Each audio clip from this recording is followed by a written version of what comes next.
Просто момент, давай там.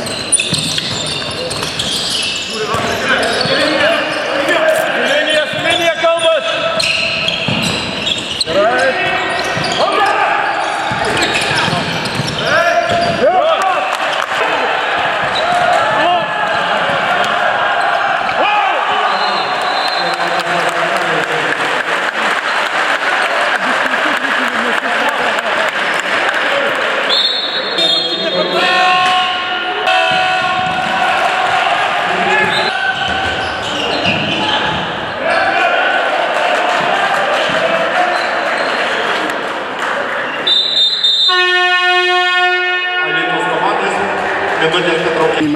Jeigu lygintume pirmą ir antrą kėlinį, kas jums, jeigu juos vertumėm ir rungtynių finiše, matom, kad tai buvo kaip diena ir naktis. Nu, turbūt nepaslaptis, kad atsiliepė nuovargis. Vis vien jie išėjo iš darbų.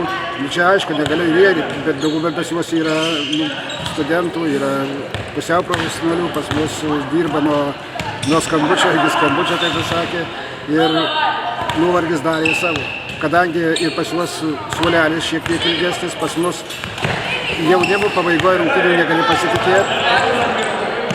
Viską padarė naują. Nu, alytiškių, savo vietose tai skirčiau turbūt du žmonės, tai Gintas Adarkevičius, žmogus, kuris gavo traumą pradžioj kėlinio ir su ta trauma žaidė Žygimantas Micevičius.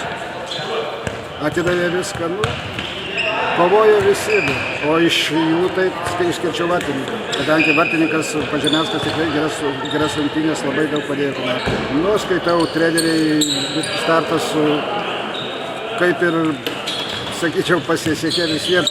Du pralaimėjimai, tai yra nedaug. Pralaimėtos rungtynės HC Vilnium, dabar turbūt Dragūnai vienu įvarčiu, turbūt vis dabar bijau, kad nenusmuktum net į 4. vietą, nes ten dabar susilyginsim turbūt 3 komandos po 12, po 14 taškų, man atrodo, ir galim būti arba 3 arba 4, bet tai tuo čempionatas nesibaigia. O viskas, matyt, po daugiau metų pasveiks šitas Paliošius dasidės.